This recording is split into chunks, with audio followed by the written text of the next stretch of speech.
Hello, everybody, and good afternoon to you all. I hope you're having a great afternoon. We got a whole lot of movie news and stuff to talk about today, so let's get to it.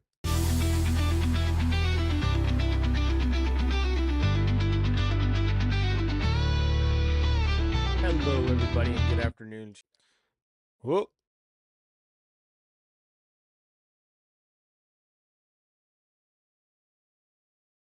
All right, my bad. Sorry about that. There was the echo there.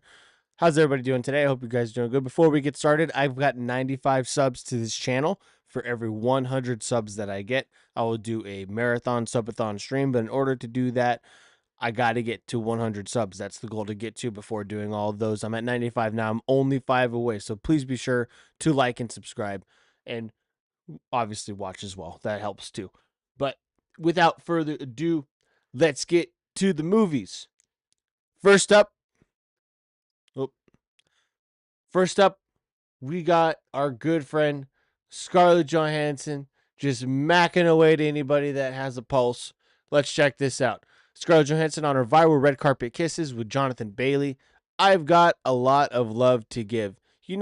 So this chick's married, and to Colin Jost, funny dude from SNL. If I saw my wife saying that, oh man, I would think this. What is a whore? I chime in with Yikes. So with that, I guess she just likes kissing people. The Avengers and Wicked Star smooches have been going viral, to which Johansson said nothing surprises these days. Okay, let's just keep making this worse for yourself there, Scarlett. Scarlett Johansson has nothing but love for Jurassic World Rebirth co-star Jonathan Bailey throughout the press tour for the upcoming feature in the latest Jurassic Park sequel. The two actors have shared a few smooches on the red carpet. In particular, Johnson and Bailey lock lips at the film's London premiere on June 17th. Is this the one with? Oh, there's one where Gareth Edwards, the director, is like in the back, just like smiling, like eh. To put it lightly, photos of the two kisses swiftly went viral, which led Today host Craig Melvin to bring up the topic during Wednesday's episode, noting that he's just so attractive.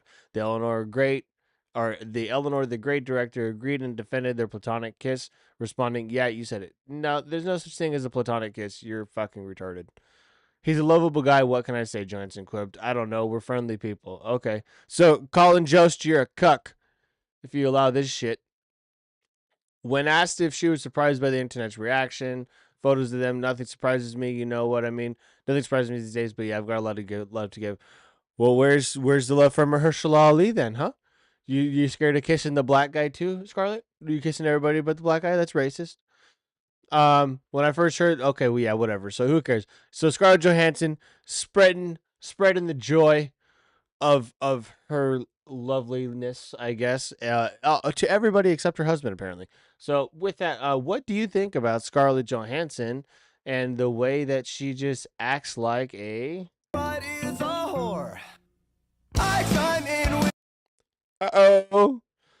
So with that, I mean, hey man, if people do what people do, so fuck it. But I just thought it was kind of funny to do that. So let me know what you think about that down below. Also, with Jurassic World, are you going to go see it? They're bringing back midnight showings next week for Jurassic World Rebirth on Tuesday, going into Wednesday, because next week, I can't believe next week is already July 4th weekend. Holy shit. Um, so yeah, I will be going to a 12:01 showing, so that should be a good time. It's been a long time since I went to an actual midnight showing. So with that, are you going to go see Jurassic World? Do you care? Are you going to try to go find Scarlett Johansson out on the LA Stars and see if you can get your tongue in her mouth?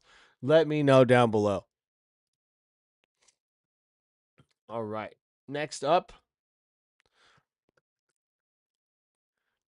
some news that I actually am excited for and have wanted for a while is a Social Network sequel. It's one of my favorite movies. It was a great movie, great acting from everybody. Social Network sequel in the works with Aaron Sorkin writing and directing for Sony. David Fincher was behind the first film, which won Sorkin an Oscar for the adapted screenplay. Aaron Sorkin is plotting a return to Facebook. The screenwriter behind Social Network has recently written a sequel script he intends to direct as a feature for Sony. Okay, so it will not be David Fincher coming back. It would be Sorkin taking it on. The first Social Network movie was based on Ben Mesrich's book, The Accidental Billionaires, while the sequel is inspired by a series of articles Jeff Horowitz wrote for the Wall Street Journal, known as the Facebook Files, which were published October 21st or October 2021 and explored the harms caused by the social network.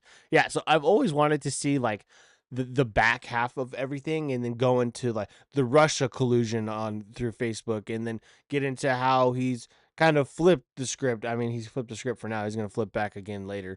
But and then getting involved in MMA and meta and seeing how he expands everything like that. There's so much that they could do on Mark Zuckerberg himself and bring back Jesse Eisenberg and let's get some more Oscars for this crew. This is definitely something that I don't think many people saw coming. And then when it did, I personally was like, holy crap, they could do a whole other movie. This would be, I believe, this would be the very first biopic inspired sequel. So I think that'd be really cool. Todd Black, Peter Rice, Sorkin, and Stuart Besser are producing the sequel. Okay, so it's in pre-development. It's in pre-production. J.C. Eisenberg earned an Oscar nomination in a career-making role for The Social Network, which he played Mark Zuckerberg. Blah blah blah. David Fincher, him, the first film, which earned 8 Oscar nominations and won 3 statues. Holy shit! Including adapted screenplay. It earned $226 million globally and remains a cultural touchstone. Wow, that's good for that movie. With memes involving Eisenberg, Zuckerberg, Andrew Garfield's Eduardo Saverin, and Justin Timberlake's Sean Parker is still making the rounds. Sorkin had spoke to trying to write a potential sequel in recent years, noting that he blames Facebook for the Capitol riots on January 6, 2021. Oh, interesting. Okay. There's supposed to be a constant tension at Facebook between growth and integrity. There isn't. There's just growth. Sorkin said last year, if Mark Zuckerberg woke up tomorrow morning and realized there is nothing you can buy for 120 billion that you can't buy for 119 billion, so how about if I make a little bit less money? I will tune up integrity and tune down growth. Yes, you can do that by switching a 1 to a 0. Sorkin, known the respected screenwriter, also pens the dialogue like no one else, and has also directed features Molly's Game. That's a fun movie. Trial of Chicago 7. That's a good movie. And Being the Ricardos. Haven't seen that movie. Deadline first broke the news. Okay, so what do you think about this? Social Network 2 in active development. The writer from the first one plans to write and direct the second one. So let me know. I'm excited for it. I hope it happens. And am I even going right now? Oh, okay. I just couldn't see my mic. Woo, that was a close one. I'm excited for it. I hope it happens, and I'm looking forward to it. Let me know all your thoughts down below.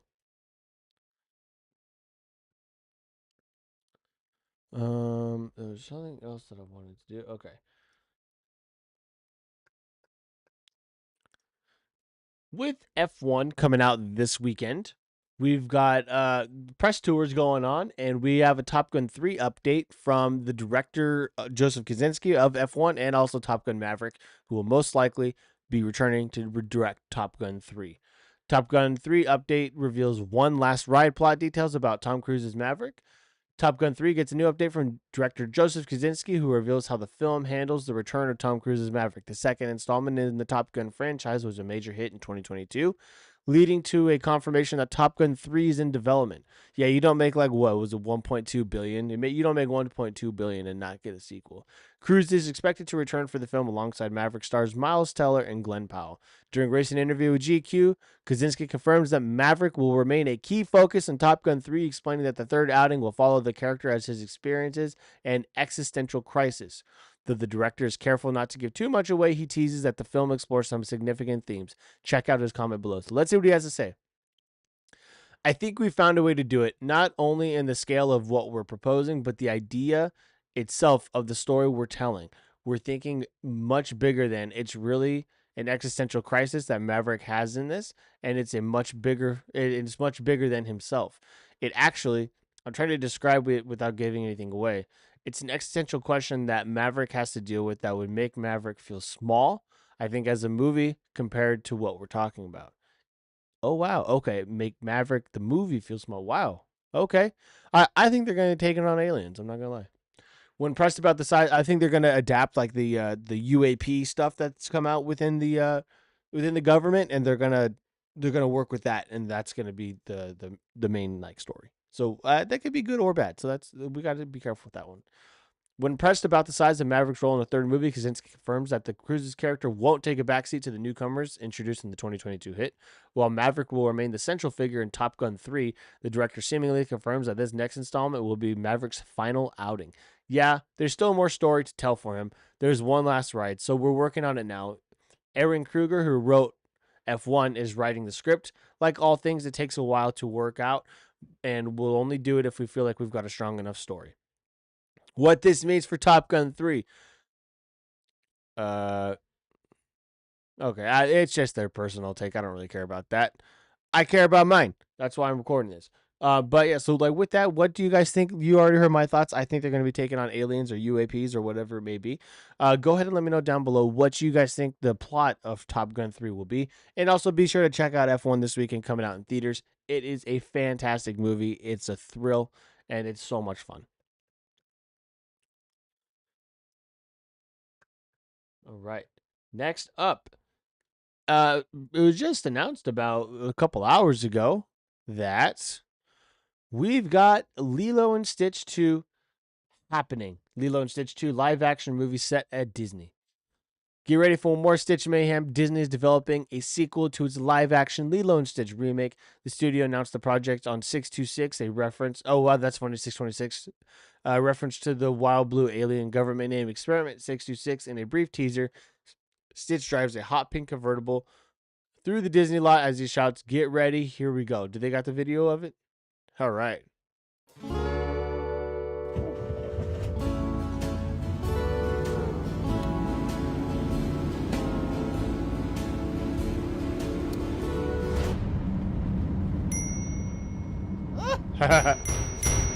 Get ready! Here we go!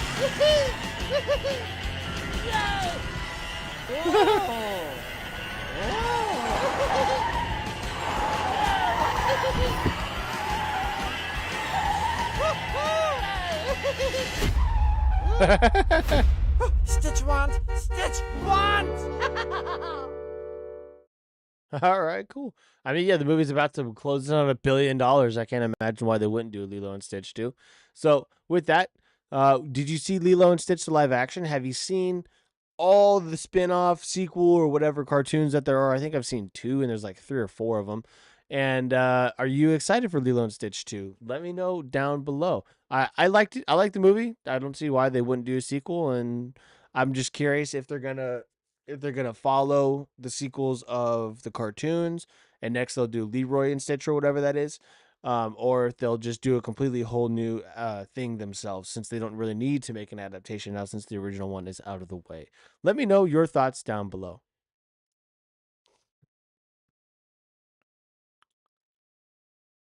All right, we have some slight Avengers news, a little bit. Avengers Doomsday update reveals Thor costume details and Chris Hemsworth toned down workout. So I never thought the day would come where Chris Hemsworth toned down his workout, but let's take a look. Thor's new Avengers Doomsday costume gets its first details revealed. Chris Hemsworth is one of the 2 original Avengers. Only 2 OGs are coming back for Avengers Doomsday as of right now. The actor was the first star announced for the MCU movie when the studio revealed the cast through a surprise live stream with actors' chairs being shown over a handful of hours. Check out my chair theory video. It's a good one. Thor holds an impressive MCU record as he is the only hero with 4 solo movies, though Tom Holland Spider-Man will match him in 2026. Still, Thor 5's chance of happening are good, at least if the God of Thunder's death is not part of the plans for Avengers Doomsday. They will not kill anybody before Secret Wars. If they do, it'll be set up just like Infinity War where they come back. They're not going to do Secret Wars and have everybody be dead. It makes no sense to do that. Speaking to The Independent, Chris Hemsworth's physical trainer, Luke Zocchi, explained how his Thor training is different for Avengers Doomsday, partly due to Thor's new MCU costume. Hemsworth is focusing on his arms and shoulders, as his Avengers Doomsday suit will highlight those parts. He will also not be as toned as in Thor Love and Thunder. I hate to say it, but I think we're just getting a little bit older. We're not killing ourselves as much and always thinking more is better. Instead, we're being a bit more in tune with our bodies. We were in a position where we felt we had to do it. It might have been the last time we played Thor, so we wanted to look massive. And we had a year to train for it. This time, Chris was like, "Yeah, I don't know if I want to do that again." I can't blame him, but if you're fucking god, if that was the last time he was Thor, I'd be so sad. What the new Thor Avengers Doomsday update means. While Hemsworth might not be in the same shape as he was in Thor: Love and Thunder, yeah, he's still gonna be freaking jacked, bro. After all, Hemsworth is 41, not 27, like he was when he was first cast as Thor. That's crazy. He was 27. Wow, Jesus, that's crazy. I'm 28. I look nothing like Thor. That sucks. Anyways, what do you think about this? Chris Hemsworth, he's getting older. Do you want to see an old man Thor movie? That'd be pretty cool. I'd like to see that after this. And then, but he's still gonna be shredded. He's still gonna be jacked. So don't worry, ladies. You'll still get all the Thor goodies that you need. All right. With that down, let's move on to our next article, and that is Holes. They're coming out with the new Holes. I love Holes when I was a kid. I love it now. It's a great book and it's a great movie. And guess what? Disney's gonna fuck it up. Ahead of Disney's gender flipped reboot. Gender flipped reboot. Come on, Holes. Hey, I was gonna make a really inappropriate joke there. Holes star recalls what he loved and hated about the original film. So Zero, Cleo Thomas, I think he's like a rapper or something now. Holes, based on the book by Louis Carr, is one of the most beloved children movies and books of all time. It's such a popular title that's getting a gender flipped reboot as a TV series. What are we in 2021? What's this gender flip bullshit? Why? But the remake is going to have hard work to overcome comparisons with the original. Yeah, it's not going to live up to it at all. I mean, I hope for the best, but it's not going to happen. We all saw what happened with National Treasure, right? Now ahead of the reboot, whole star Cleo Thomas has chatted with People magazine about what it was like to be a child star on the set of the 2003 movie. Wow, 2003. It wasn't an easy film to make, but Thomas, who played fan favorite character Zero, looks back on it with great fondness despite the difficulty. Cleo Thomas says, "My least favorite scene is when I had to jump on the back of Zigzag and choke him out. I had heat rash that day, so my legs were on fire, man. That was uncomfortable." Wow, that sounds terrible. It was already hot. It's already dusty, but to have heat rash on your legs and try to wrap your legs around this tall guy and then choke him out. Oh man, I hated that day. Yeah, that makes a lot of sense. Yeah. Thankfully, other scenes were a lot easier. My favorite memory is probably the shovel swinging scene because I didn't know how we were going to do it. I didn't know if I was going to hit Dr. Podansky. They didn't warn me of that or what the day was going to be like. That's the day movie magic made sense to me. I had been holding a real shovel up for 2 months before that actual day, and then we get to set and they gave me this gigantic rubber, cartoony looking shovel. So that was my favorite scene because that's the day movie magic made sense to me. Zero hit the slimy Podansky with a shovel, and he went down one of the most in the movie's crowd pleasing moments. All right. So I'm surprised that they don't like kind of really go into a little bit more about this gender flop holes. Um, will it be a TV show? Will it be a movie? Let me know what you guys would like it to be. I think they should just not do it. That's what I think they should do. If it's a Disney Plus thing, it's gonna further drive down Disney Plus. That nobody likes Disney Plus all that much. I mean, I like it for what it is. I think it should have just been treated as the Disney Vault, and they don't need to make what's it called? They don't need to make shows and movies or whatever. But with that, yeah, gender flip holes. I can't wait to not watch it. Go ahead and let me know what you think about it. Would you like to see gender flipped? How could that story actually be shown? Inspire me. Let me know in the comments below. Let's see. I don't want to do that one just yet. We'll do this one. Okay. Looks like we might be getting a new Friday the 13th with this. This comes to us from Fangoria. Jason Voorhees is getting Sweet Revenge, a new Friday the 13th project. Wrong Turns, Mike P. Nelson writes and directs. Mike P. Nelson, in the upcoming Silent Night, Deadly Night reboot, is bringing. I haven't heard of any of these. Wrong Turn, Silent Night, Deadly Night. Bringing Jason Voorhees back to life in an all-new way with Sweet Revenge, a bloody, short-form vignette as the centerpiece of the franchise's bold 45th anniversary campaign. Oh, that's some Bo schnizzle. Come on, man. I thought it was going to be a movie. Sweet Revenge, which began production earlier this month, is set to debut on both the Jason Universe YouTube channel and through a site hosted by Angry Orchard Hard Cider. Wow, this is where we are with Friday the 13th, Angry Orchard, huh?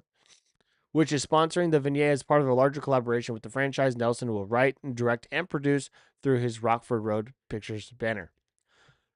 I'm so grateful to the team at Horror Inc. Saw something in Sweet Revenge and wanted it to be a part of the Jason Voorhees story. And I think 30 years ago, I was trying to secretly watch these movies on VHS when no one was looking. To have the opportunity to write and direct one of these stories is surreal. Not to mention having an amazing team led by Chad Vieira, I think that's how you say it, and Brianna Lee. Jason helped bring me to life, or Jason helped me bring it to life. Not only is the vignette a new take on the beloved IP, it's a comforting, gory hug, reminds us why we fell in love with these movies. Much gruesome fun awaits you. Okay, so I mean, it sounds like it would be a good time. I will say it's not a movie, but it does sound like it would be a good time. After many very quiet years, Friday the 13th series is slowly rising back to life with Sweet Revenge joining Horror Inc.'s previously announced. Yeah, we just read that. Come on, man. Why do all these article websites repeat the same shit? Jason has always been a force in pop culture, and the 45th anniversary felt like the perfect moment to do something truly unexpected. Partnering with Horror Inc. and Angry Orchard, who has shared our passion, has opened up a new way to engage fans. It's exciting to see the franchise evolve with such creativity while staying true to what makes Jason iconic. And from Horror Inc. Chief Marketing Officer, we were beyond excited when Mike Nelson came on board and Angry Orchard sponsored production to help us bring this to life in a wickedly unexpected way, even in a short vignette. Nelson will masterfully capture our shared vision, honoring the heritage of the franchise while delivering something fresh and thrilling for a new generation. Needless to say, we will be watching for updates on Sweet Revenge very closely. Okay, so short form content pretty much for a Friday the 13th return, for the return of Jason. What do you think about that? Do you play as Jason Voorhees in the Mortal Kombat movie or Mortal Kombat games? Do you want to see him in like another full length film? Do you like the old ones? I think I've seen like maybe two of them. I know I've seen the one with Alexandra Daddario, and I maybe another one. I don't even know. I'm not too big into horror, but I mean, if it's there, I'll watch it. But again, haven't seen any of them. Are you excited that he's coming back? I guess they had a real like issue with like rights and the creator's estate and everything like that. And it looks like they're finally starting to get it figured out. So with that, go ahead and let me know what you think about the return of Friday the 13th down below. All right. And some of the biggest news that we've had in the last like day, last few like was 12, 16 hours. Denis Villeneuve is announced as the new James Bond director. All right. So this guy, he's about to go off, and it'll be a while before he get James Bond, but he's about to go off and direct Dune Messiah. And then it looks like he'll be taking on James Bond right after. Denis Villeneuve, the Oscar-nominated French-Canadian filmmaker, will direct the next James Bond film. Amazon MGM Studios has announced officially. The Dune director said in a statement released by the studio that he was a die-hard James Bond fan and intends to honor the tradition of the franchise. Speculation has been swirling over the future 007 films after longtime Bond producers Barbara Broccoli and Michael G. Wilson stepped down from their roles and handed control to Amazon in February. Villeneuve will Denis Villeneuve. Okay, it is Villeneuve. Villeneuve will also serve as executive producer on the new film, having received global acclaim for helming the Dune franchise as well as Blade Runner 2049 and Arrival. Another movie that doesn't get mentioned nearly as much from Denis Villeneuve is Prisoners. Go watch that movie. That movie is fantastic. What will Villeneuve bring to Bond? Who knows? Villeneuve acknowledged the massive responsibility of filming the new film and expressed his excitement at the challenge. I grew up watching James Bond with my father ever since Dr. No with Sean Connery. I'm a die-hard Bond fan. To me, he's sacred territory. I tried to honor the tradition, and I intend to honor the tradition and open the path for many new missions to come. Head of Amazon MGM Studios, Mike Hopkins, hailed Villeneuve as a cinematic master and praised his ability to deliver immersive storytelling for global audiences. The director has been known for films that marry grandish style visuals with complex character focused stories. His characters, who are frequently loners, emotionally isolated from others, often wrestle difficult moral dilemmas and concept of identity. Villeneuve uses tension and emotion to build impactful action sequences, which can be brutal and brief. That suggests his version of Bond is likely to have more in common with the gritty realism seen in Daniel Craig's Casino Royale than the fantastical fun some fans miss from the Roger Moore days as 007. AJ Chowdhury, spokesman for the James Bond International Fan Club, thinks Villeneuve's appointment is the most artistically significant development of the future of the franchise. It is testimony to the cultural weight of the nearly 70-year-old film series that a director of such critical and commercial weight wants to and has been chosen to direct in the next installment. Chowdhury, who's also the co-author of Darker Than the Sun, an atlas of James Bond movie locations, that's a long title for a book. Jesus. Added that the director had already proved to be a powerful virtualist and versatile in genre. His team will executive produce the picture for the first Bond director, he noted. This testimony is a status to as his Homer the final cut in his position in the cinematic landscape as one of the top practitioners in the craft. All right, then he gets into saying it'll be a long wait because he's got to do Dune Messiah. So they're gonna film it this year, it'll release next year, so he'll probably start filming Bond in like mid to late 2026. I have too many things right now. He told Vanity Fair. Villeneuve will gain prom. Okay, yeah, whatever. So I already said that. So with that, what do you think about this? The director of the most recent Dune movies, soon to be Dune Messiah, and the director of Blade Runner 2049, Prisoners, is going to direct the new James Bond. What do you think about that? I think it'll be good. I think it'll be fun. Who do you want to see as James Bond? What I like about Denis Villeneuve, I mean, I like when directors work with people that they work with often, as far as actors go, but he seems to have like a new core cast every time he works with somebody. So I'm sure there might be some people, but I don't know anybody from Prisoners that's in Blade Runner or in any of the Dune movies. I don't know anybody from Blade Runner that's in any of the Dune movies, and we'll see if any of the Dune cast is going to be in Bond. I like Timothy Chalamet as an actor. Please don't make him Bond.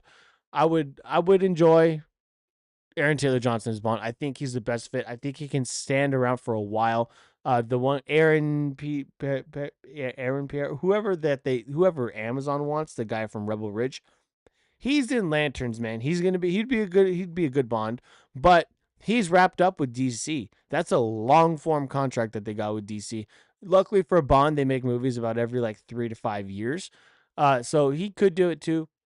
But I think Aaron Taylor Johnson is my pick. He's got that natural accent. He's got that grit. Him or Henry Cavill. Henry Cavill just might be a little bit too old now, unfortunately. But let me know what you think about all this in the chat. Let me know down below, and I will move on to the next article now. All right, we got two more articles left today. One is Joseph Kosinski, the director of F1 and Top Gun Maverick, and in the eventual Top Gun 3, wants Tom Cruise and Brad Pitt to reunite in a crossover between Days of Thunder and F1. So Tom Cruise has talked about a Days of Thunder sequel that they've done. Both dudes are race car drivers in the movies, obviously. They race in real life too, but like nothing too crazy. They do it more so for training. But the director, after starring together in an interview with the Vampire, Brad Pitt has been looking to reunite with Tom Cruise. And director Joseph Kosinski thinks he's found the perfect project for them to do so. A crossover between Days of Thunder and F1. It could be called F Days of Thunder. While speaking to GQ, Kosinski was asked if he had a pitch for a Brad Pitt Tom Cruise movie, and he says, well, right now it'd be Cole Trickle, who is Cruise's Days of Thunder character. We find that he and Sonny Hayes have a past. They were rivals at some point, maybe crossed paths. I heard about this epic go-kart battle in an interview with the Vampire that Brad and Tom had. Who wouldn't pay to see those two go head to head on the track? Yeah. So at CinemaCon, Tom Cruise actually came out and was like talking to the audience and just kind of went off on a tangent how excited he was for F1, even though he was there to promote Christopher McQuarrie and Mission Impossible. But he just said something about a scene and he's like, "Oh yeah," and me and Brad we'd go out and ride go karts on our days off and we'd race each other. And so he just was very reminiscent on those memories and it seems like he had a lot of fun. And now Joseph Kosinski heard that story and was like, "Hey man, let's make it real life." Or it already was real life. Let's make it fictional. Let's make it into a movie. I would say that's a fun idea. Cruise has been considering a Days of Thunder sequel, as I mentioned earlier. So returning to the racetrack with Pitt in tow isn't outside the realm of possibility. Yes, I know there are different studios involved, but a man can dream. Who was the studio for? I'm gonna look that up right now, real quick. Studio production of Days of Thunder. Paramount. Okay, so Paramount, Warner Brothers, they could come to an agreement. Come on, Paramount would do anything for Tom Cruise. I mean, the guy's going to lose a shit ton of money on Mission Impossible: Final Reckoning, but it's still a fun movie. The fish. Okay, so then it goes into the synopsis of F1. So just a quick little thing. They were able to do it. Disney was able to partner up or give the rights to or lend or whatever with Universal was able to do it with Disney for for M. Night Shyamalan to make Glass, because I think Unbreakable was technically under Touchstone, and Touchstone was a company that was owned by Disney at the time. I believe that's what it was. And then Split was oh man, what was it? It wasn't Paramount. Split was a different one, but they actually had to get with Disney and Universal, and Universal to make that movie Glass, because Disney still technically owned the characters from Unbreakable. So if they could do that, if Disney's little greedy bitch asses could do that for M. Night Shyamalan, I think Paramount Pictures and Warner Brothers and Apple would be okay doing that for Joseph Kosinski and the Tom Cruise Brad Pitt crossover movie between Days of Thunder and F1. I think they could do it. I mean, hell, at this point, Warner Brothers might just sell itself to Apple. That'd actually be really good if Warner Brothers did that, to be honest with you. So, anyways, let me know what you think about that down below. Let me know in the chat. Do you want to see a crossover of F1 and Days of Thunder? I would like to see it. F1, again, as I mentioned earlier, was so much fun. I saw it last night in IMAX. I definitely want to see it in Screen X, where like it goes on the walls, and I want to see it again in 4D. It's a good movie. Joseph Kosinski is one of the hottest directors out there right now, coming off of 2 bangers of Top Gun Maverick and F1. So let me know what you think about this potential crossover and his wish in the chat down below.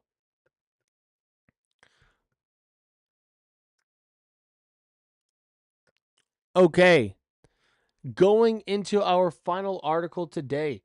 AMC finally adds a feature that moviegoers have been demanding for years.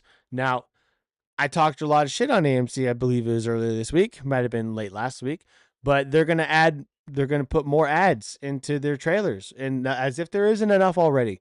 But here's the good news of it. AMC has finally added a new feature to its website that fans have been demanding to see for years. Going to the movie theater can be awesome, but it doesn't always meet expectation. A lot of it is pure luck of the draw based on the specific theater, the kind of audience you're with, and more. It's expensive, people are obnoxious, and a lot of movies are put on streaming very quickly these days. Okay, obnoxious people, don't go to the movies. Don't be lame. You're going to ruin it for everybody else. I know sometimes things happen, and it is what it is. A lot of movies are put very quickly to streaming these days. Yes, that is not the audience's fault. That is the studio's fault for being stupid. It's expensive. It can be expensive, but that's why that's why do the premium seating. It's only like $1 or $2 more, and it's a way better experience. It'll actually draw you to come back more often. And is it that expensive? No. I think you guys are just probably paying for the tickets, paying for popcorn, paying for slushies, paying for candy, paying for all the crap that you don't really need. Sometimes it's okay to just go to a movie and see the movie. You don't have to have something with you. And that's coming from a guy that likes slushies. But there's always ways around it. They got half off Tuesdays, they got half off Wednesdays, they got $10 tickets till 4 p.m. or something crazy like that. I don't know what it is, but there's always something. You just have to take the time to look. Anyways, let's continue on. However, audiences have shown they love the big screen when the experience is good and the movies are solid. Yes, but there's one complaint that fans have had for decades, that the trailers and previews are way too long. The trailers used to be my favorite part of going to the movies because I like seeing what was coming out, because there wasn't YouTube or there wasn't whatever it is we see trailers on. But now that that's a thing and trailer reactions are a thing, it's like, okay, we're seeing this for like the 15,000th time now. So there's a little bit of a difference there, but they still, a lot of people that go to the movies, a lot of the people that go to the movies are still boomers, and they don't have YouTube. They don't care about any of that crap. But anyways, let's continue on. Earlier this year, it was reported that Connecticut lawmaker Martin Looney was pushing to force theaters to display how long the trailers run before a movie starts, so people don't have their time wasted. It varies from theater to theater, but trailers can last anywhere from 15 to 30 minutes after the stated start time for a film, which can be a gargantuan waste of time for those who frequently go to the movies and see repeat trailers, or people who just don't care. After all, they are typically online to watch anyways. So yeah, with that, I love to movie hop. So, but if I know the trailers are there, then that's kind of like I always say. So anywhere from 15 to 30 minutes. I always say 20 minutes of trailers just to be safe. And so that's what, like when I movie hop, like if the movie starts at 4:30 and then the one movie doesn't get out till like the first movie doesn't get out till like 4:40, 4:50, like, oh, okay, it's not that big of a deal because the trailers will play and then the trailers I've already seen. So by the time we actually walk in, the trailers will be over and just like boom, boom, boom to the movies. I planned this shit out thoroughly. I will spend so much time planning it out. But, anyways, I have been saying that a lot today. Let's get back to it because I digress. After all, they're typically online to watch anyways. AMC Theaters now tells us when a movie actually starts. With that said, it seems like AMC Theaters has heard the feedback from audiences and Martin Looney and implemented a new feature on its website that tells you how long you can expect to watch trailers before a movie start. Whenever you go to AMC's website to buy a ticket for a movie, there's a bar across the screen that tells you that the movie will start 25 to 30 minutes after the start time. It seems like this is the standard runtime for previews ahead of a movie. As this note didn't change whatsoever, even after looking at different theaters in different cities, different states. All right. Website AMC now prominently displays a reminder that show times come with 25 to 30 minutes of previews. Okay, but that's not necessarily the same, dude. Of course, runtime can vary based on lengths of trailers, blah, blah, blah, blah. This comes amidst a pretty massive summer for movies with new blockbusters releasing like 28 years later, F1, Superman, Fantastic Four, and much, much more. Ideally, all of these movies will perform and keep theaters alive and well, showing demand for the theatrical experience. Okay, this is a good start, but this is not what it should be. So I will actually go to the AMC website right now. And hold on, I want to make sure I don't give away my location. So let me do this first, real quick. But while I'm doing this, let me know what you think in the comments. Are you excited for this feature? Do you go to the movies enough to care? Let me know. All right, I'm going to the AMC website. No, I don't want to use precise location. No, thank you.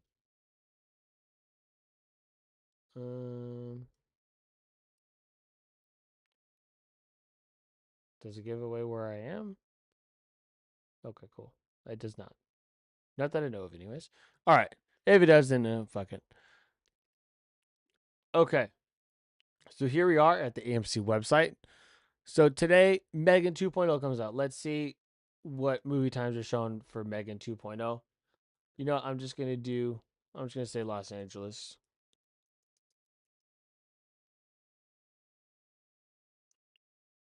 Does it want to load? The fuck? All right. We'll go here. Megan 2.0. Where's, I don't want, what the fuck? Advance tickets, whatever, dude. Just give me the show times. Damn. Okay. Movies start 25 to 30 minutes after showtime. So 3:30 p.m. in Spanish subtitles. What the fuck? That's kind of cool. 3:30 p.m. starts 25 to 30 minutes after the showtime, but 5 minutes is still a big difference. So I'm not too sure that I like that. Why don't you give me an exact time? If it starts at 3:30 p.m., then it should say movie starts at 4 p.m., at 4:55 p.m. Don't tell me 25 to 30 minutes because 5 minutes is a good chunk of time that you could miss. And the first 5 minutes of Avengers Infinity War, freaking Heimdall dies. I think Thor, not Thor. I'm sorry. I think what's it called? Hulk and Thanos had already fought. You obviously see the thing crushing. That's like all in the first 5 minutes. That's a big first 5 minutes. So why not? Like I understand. Hey, at least if there's 5 minutes, people will see one trailer. But why not just tell us when the damn movie starts? This is a good starting point, but we need to get to a point to where it's like, hey, trailers at this time, movie at this time. It's a set time. None of this in between time. So this is a good start. I don't think Regal has this. Let's check Regal. I don't think Regal has this yet. So a lot of people will take from AMC. Oh, well, you saw my location anyways. Oh, well. Yikes. Okay, let's see if let's get tickets. Let's see. We'll do the Brea one. All right, How to Train Your Dragon. What the? I just clicked on the one theater. What the heck? Let's see. We'll just do Los.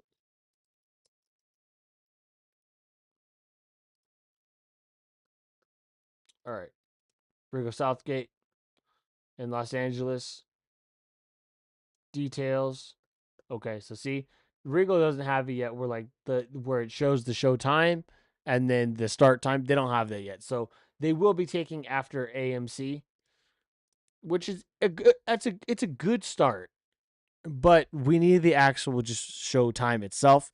So with that though, let me know down below, what do you think about AMC finally saying, hey, the trailers or the show time is this time, and the trailers will lead up to about 25 to 30 minutes after the actual movie will start. After the trailers, obviously within 25 to 30 minutes. It's a good start. I wanted more precise time, but they still got to get in there. This also gives people time though to, like, if the line's long, gives people time to not stress about getting to their seat, even though it's a reserved seat, getting to their seat with, if the showtime's already started. Especially maybe they want to eat food, get some food, but they don't want to like get up and leave in the middle of the movie or whatever when the buzzer goes off. Gives them time to do that. A lot of positives with this. A lot more positives than negatives, I will say. So let me know what you think about all that down below. Are you excited for that? Does this help you in any way? Does this make you actually even want to go to the movie or anything like that? Let me know down below. So that is it for me today. I might have a show tomorrow. I may or may not. Usually I take Fridays off, but if there's enough that comes out, I will have a show tomorrow. Let me know what you thought about today's show. Let me know what your favorite article was. Let me know what I can do to improve the show. If you can, please be sure to like and subscribe. I've got sub channels as well. I got Crosstalks Movies, where I only talk movie reviews and like theories and stuff like that. I have Crosstalks MMA, where I'll put all my clips from the live stream MMA stream. That this one I will be doing in a couple hours. And then same thing as well, some like prediction videos for like what fight cards will be and stuff like that.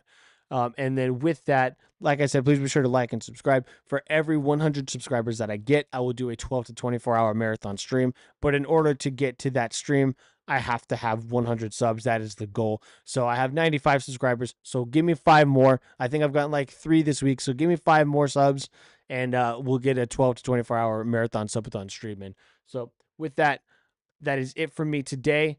I will see you guys maybe tomorrow. If not, I will be back on Sunday. Tomorrow I'll have reviews up on Crosstalks Movies. I'll have reviews up for F1 and Megan 2.0. I'll be seeing that in a few hours. And on Sunday, I will have Crosstalks Movies of the Week live, where I talk about the movies that I saw this week. So this week will be F1 and Megan 2.0. And then I'll go over the box office, and then I'll go over upcoming movies of next week. So with that, please be sure to like and subscribe to all those channels if you like, or maybe just this one if you want. That's fine too. This one's the one that's got the most growth.